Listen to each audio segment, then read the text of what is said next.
In še eno novo polje očitkov o potencijalnih denarnih malverzacijah oziroma potencijalnem otekanju davkoplačevalskih milijonov, če ne bo temeljitega nadzora, je odprto.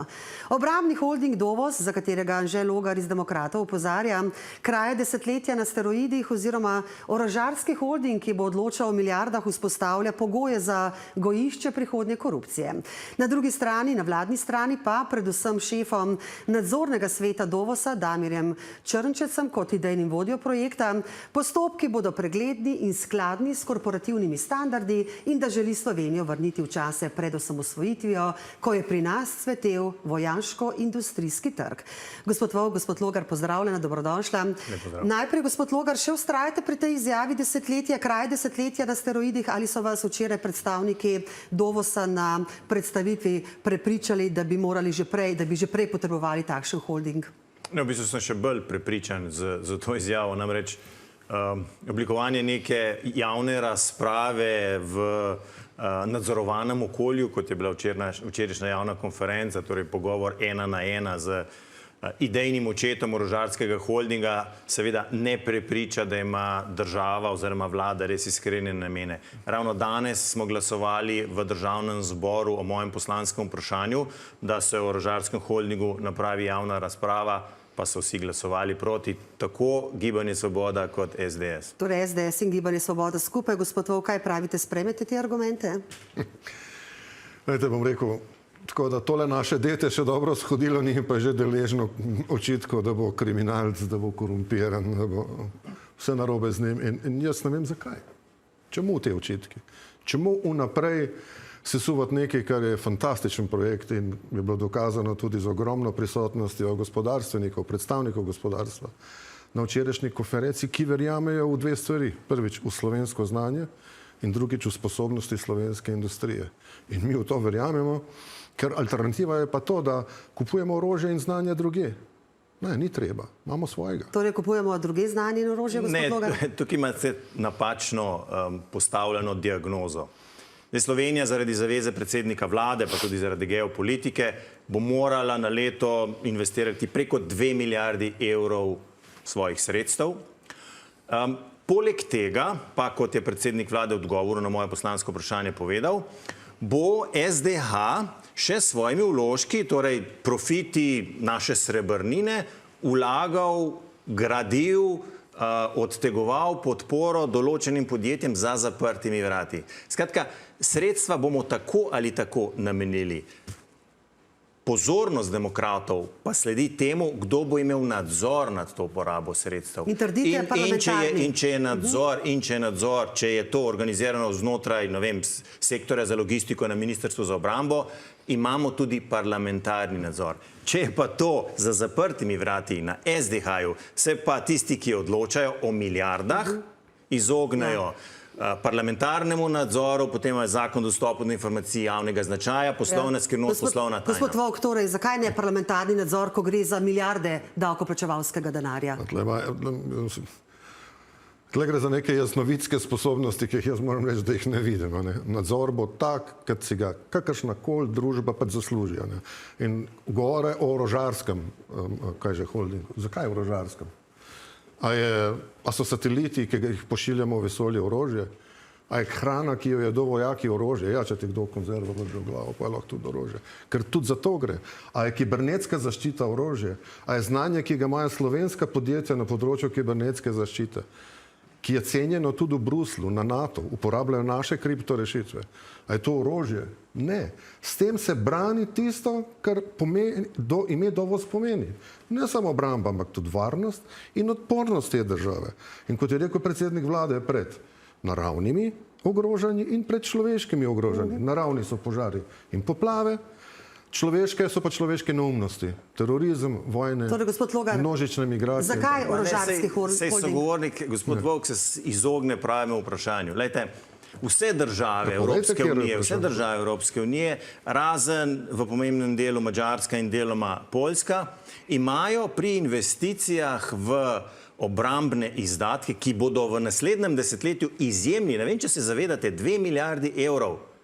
2 milijardi evrov onkraj tega, kar si lahko predstavljamo, in imajo zagotovljen parlamentarni nadzor.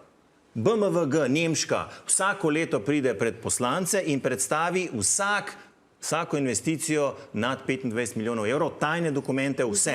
Tako da je javnost oziroma njihovi izvoljenci, poslanci o tem seznanjajo. Pri nas pa oblikujemo nek sistem, ki ga sestavljajo v tem trenutku 4 ljudje, ki bo odločal, kam bodo šli milijoni, kam se bodo investirali milijoni, pa noben ne bo imel informacij do tega. Vi torej, gospod Vovk, lahko z večjim in temeljitejšim nadzorom, tudi parlamentarnem, se izognili, da ne bi določen del denarja morda potencialno, hipotetično poniknil. Najprej, dajmo se znebiti teh fraz pa floskul, da bojo 4 ljudje odločali o milijardah, no lepo sprosim. Dovos je rekel, da bo do konca oktobra poiskal na slovenskem tržišču interes podjetij, posameznikov, velikih podjetij, korporacij, kogarkoli, za to, da prispeva k temu našemu projektu.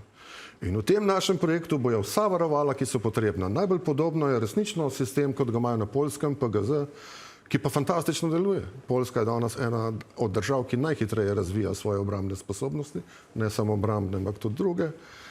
Oddaja ogromno denarja za obrambo, 4%, in nobenih očitkov o korupciji ni. Zato, da pa hočemo imeti državni nadzor nad tem, je pa razlog ta, da se ne zgodi tisto, kar se je zgodilo pod vlado gospoda Logarja, v kateri je bil, ko se je prodalo Akroni Jesenice, fantastično slovensko podjetje, ki prodaja neverjetno kvalitetna jekla, balistično elektrojekla in tako naprej, in ki je šla v ruske roke takrat, nepregledno, netransparentno, in zdaj se s tem podjetjem ne moremo nič pomagati, ker je sporno lastništvo pač v ruskih rokah, a ne? In slabo lastništvo, ker so zapeljali podjetje v dolgove. Ali torej, gospod Logar, nobena vlada ni imuna potem na te potencialno koruptivne zgodbe? Sploh pa, ko gre za velike projekte, vemo, kako je to v Sloveniji, pride afera na dan potem, ja. Politična kultura je strašansko nizka. Zdaj, prednost tega, če odločanje o izdatkih ohraniš na Ministrstvu za obrambo, je ta, da je tudi politična odgovornost. Spomnite se, a je kdaj SDH prišel k vam v studiu za kakšno zadevo? Samo tista zadeva o invalidskem podjetju CSS. Ste dobili predsednika uprave SDH? Kaj so vam rekli? Korporativno upravljanje zaprli bomo, zato ker je tam zanimivo zemljišče. Predstavljajte si, pa gre za bagatelne zneske v primerjavi z orožarskim holdingom. Predstavljajte si, ko boste poskušali izvedeti o kakšnem podatku, zakaj so nekoga zmetali milijone, v nekoga drugega pa ne, pa boste terjali odgovornost tu in bo minister za obrambo rekel, vprašajte SDH bo rekel poslovna skrivnost. Kdo bo potem odgovoren, če pride slučajno do takšnega scenarija? Odgovornost mora biti jasna v tem primeru, ker gre za toliko denarja. Gre za denar, ki je od Morsa.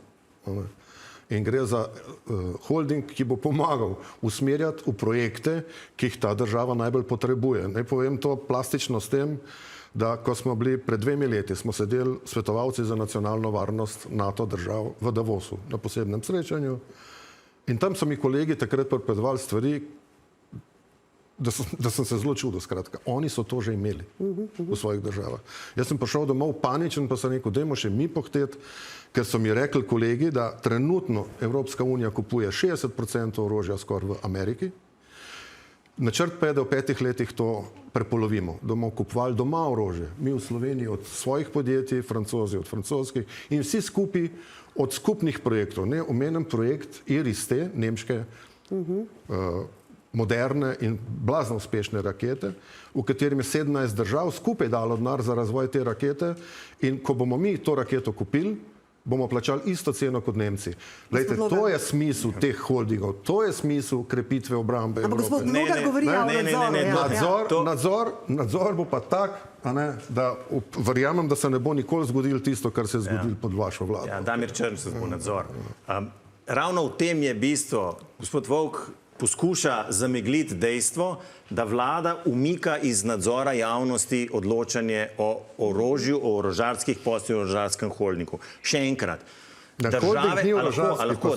države imajo ravno zato močne oddelke, agencije znotraj Ministrstva za obrambo, da se zagotovi javni nadzor. V francoski je 10 000 ljudi zaposlenih, v nemški 3 000 ljudi zaposlenih, v švedski 2700 ljudi zaposlenih, ki tuhtajo ravno o tem, kar gospod Vovk razlaga znotraj Ministrstva za obrambo. Pri nas bodo pa 4 ljudje štirje ljudje odločali, komu bomo dali milijone, koga bomo dokapitalizirali, koga bomo ustanovili, da bo naredil podjetje, ki bo v orožarskem poslu. Se še sami sebi ne verjamete, da bodo štirje odločali, pa vas prosim. V trenutku so štirje, predsednik uprave in trije nadzorni svetniki. Še sami so povedali, da nimajo trenutno drugega kandidata za dvočlansko. Otrok je kom izhodu, a ne, pa že govorite, da bo kradel, jaz pa pravim, da ne bo. Zakaj se pa potem tako mudi? Še enkrat, predsednik vlade je Ker zamujamo, zato se mudi. Ne zamujamo. Bolje kakšen dan zamuditi, kot pa milijone metati stran za napačne namene. Gospod Volk, zagotavljate, da tukaj takšni očitki ne pijejo vodo, v smislu zagotavljate popolno transparentnost, ker to bomo seveda mediji ves čas preverjali, ker gre za ogromno denarja. Holding bo poskrbel tudi za to, da se ne bo zgodilo, ker alternativa so subvencionirati zasebne firme. Ne, da je to boljše. Potem pa vložiš v projekte ne zasebne firme, država investira in projekt, recimo v neko vozilo, in potem, ko ta gospod, ki subvencijo dobiva, oceni, da bi bilo čas, da ga proda tujcu, in kaj imamo mi od tega? To je kritična infrastruktura, kadar je pod ministrstvom za obrambo, je zelo skrben nadzor. Hvala lepa, spoštovana gosta. Hvala vam. Hvala za povabilo.